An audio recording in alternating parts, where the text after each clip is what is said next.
Tokoh panutan penerapan nilai ASN berakhlak oleh kelompok 3B Latsar CPNS Angkatan 10 BPPK Ciloto tahun 2022. Anggota kelompok: Nurse Airin, Nurse Firda, Nurse Intan, dan Nurse Zulfa. Pada tanggal 27 Juli 2021, Presiden Joko Widodo resmi meluncurkan Core Value Aparatur Sipil Negara atau ASN, yaitu berakhlak. Core Value berakhlak merupakan akronim dari berorientasi pelayanan, akuntabel, kompeten, harmonis, loyal, adaptif, dan kolaboratif. Untuk lebih memahami nilai berakhlak, kami mengambil contoh Bapak Menteri Kesehatan, yaitu Insinyur Budi Gunadi Sadikin dalam penerapan nilai berakhlak. Insinyur Budi Gunadi Sadikin CHFC CLU lahir di Bandung, Jawa Barat pada tanggal 8 Juli 1964. Ia memiliki gelar sarjana fisika nuklir lulusan Institut Teknologi Bandung. Beliau juga mendapatkan sertifikat sebagai Chartered Financial Consultant atau CHFC dan Chartered Life Underwriter atau CLU dari Singapore Insurance Institute pada tahun 2004. Perjalanan karir: tahun 1988 sebagai staf teknologi informasi IBM Asia Pasifik di Tokyo, Jepang. Tahun 1988 sampai 1994 bergabung dengan IBM Indonesia dengan jabatan terakhir sebagai System Integration dan Professional Service Manager. Tahun 1994 sampai 2004 bergabung dengan ABN AMRO Bank Indonesia. Tahun 2004 sampai 2006 sebagai Eksekutif VP Consumer Banking PT Bank Danamon Tbk. Kemudian tahun 2006 sampai 2013 sebagai Direktur of Micro and Retail Banking PT Bank Mandiri Tbk. Tahun 2013 sampai 2016 sebagai Direktur Utama PT Bank Mandiri Tbk. Tahun 2016 sampai 2017 sebagai Staf Khusus Menteri BUMN. Tahun 2019 sampai 2020 sebagai Wakil Menteri BUMN di Kabinet Indonesia Maju. Dan tahun 2020 hingga sekarang sebagai Menteri Kesehatan Kabinet Indonesia Maju. Penerapan Core Value berakhlak oleh Insinyur Budi Gunadi Sadikin CHFC CLU. Kementerian Kesehatan sudah mencanangkan ada Core Value yang pertama yaitu berorientasi pelayanan.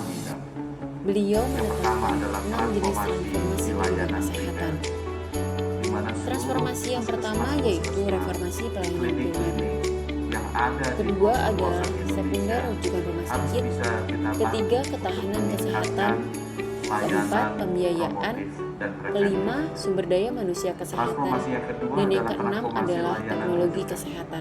Di mana kita harus meningkatkan keterbukaan atau akses ke rumah sakit kita. Salah satu program yang dilakukan oleh beliau untuk melakukan reformasi pelayanan primer yaitu dengan reaktivasi 300 posyandu di seluruh Indonesia dengan program utamanya melakukan imunisasi dasar lengkap untuk anak. Selanjutnya ada pemberian vaksinasi secara gratis kepada seluruh masyarakat Indonesia melalui program vaksinasi nasional COVID-19 dan program vaksinasi gotong royong melalui perusahaan. Dan terakhir ada penerbitan regulasi penelitian legalisasi ganja untuk medis. Core value selanjutnya adalah akuntabel. Beliau memberikan keterbukaan informasi ketersediaan obat saat puncak kasus COVID yang bisa diakses oleh masyarakat. Beliau juga mampu melihat potensi negeri dengan membeli saham PT Freeport 51% serta menaikkan laba Bank Mandiri sebesar 12%. Kemudian memiliki kinerja yang optimal dalam penanganan COVID-19, juga kesiapan dalam menargetkan cakupan vaksinasi yang cepat dan besar. Core value selanjutnya adalah kompeten. Beliau berhasil menekan angka COVID-19 yang ditandai dengan penurunan angka kasus hingga 58% dalam kurun waktu 2 pekan. Beliau juga menjadi salah satu tokoh penting di balik percepatan vaksinasi COVID-19. WHO memasukkan posisi Indonesia sebagai salah satu negara dengan penanganan COVID-19 terbaik, dan beliau juga mendapatkan 2 penghargaan People of the Year tahun 2021. Core value selanjutnya adalah harmonis. Adanya perubahan kinerja ke arah yang lebih baik dibuktikan dengan dampak yang didapat oleh masyarakat dalam penanganan pandemi. Beliau meminta keselamatan pekerja di lingkungan tempat kerja lebih diperhatikan, khususnya dalam aspek kesehatan. karena tempat kerja merupakan salah satu lokus yang memiliki potensi penularan COVID yang cukup tinggi. Terakhir adalah percepatan pelaksanaan vaksinasi bagi masyarakat lanjut usia, penyandang disabilitas, serta peserta pendidik dan tenaga pendidikan. Core value selanjutnya adalah loyal. Salah satu terobosan beliau adalah mengubah pola bisnis PT Pertamina dari yang sebelumnya bergantung pada energi fosil menuju ke arah energi ramah lingkungan. Beliau juga mengabdi pada negara dengan terus bekerja pada BUMN dan selalu berusaha untuk menjadikan badan usaha tersebut mencapai hasil yang maksimal. Serta didapatkannya penghargaan Ganesha Prajamanggala Bakti Adi Utama yang diberikan oleh Fakultas Matematika dan Ilmu Pengetahuan Alam ITB. Core value yang keenam adalah adaptif. Beberapa kebijakan positif di bidang kesehatan yaitu percepatan penanganan pandemi, percepatan distribusi alat, percepatan proses STR, dan percepatan vaksinasi COVID sehingga pencapaian melebihi standar dari WHO. Selain itu, ada penggunaan aplikasi Peduli Lindungi sebagai screening vaksinasi dan tes PCR. Beliau juga menerima penghargaan People of the Year tahun 2021 atas inovasi yang dilakukannya.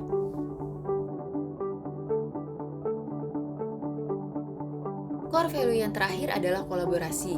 Beliau bekerja sama dengan WHO untuk menjadikan Indonesia sebagai pusat manufaktur global untuk mRNA dan juga pusat pembuatan vaksin COVID-19.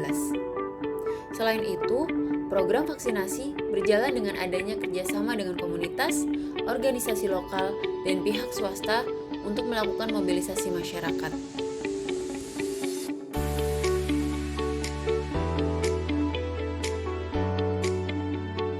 Selanjutnya adalah kerjasama dengan Kementerian Sosial dan Dukcapil untuk proses vaksinasi di panti milik Kemensos serta pendataan bagi kaum ODGJ. Kemenkes juga telah melakukan kerjasama dengan 11 platform telemedicine, antara lain Halo Dokter, Get Well, Good Doctor, Grab Health, Halodoc, dan lain sebagainya.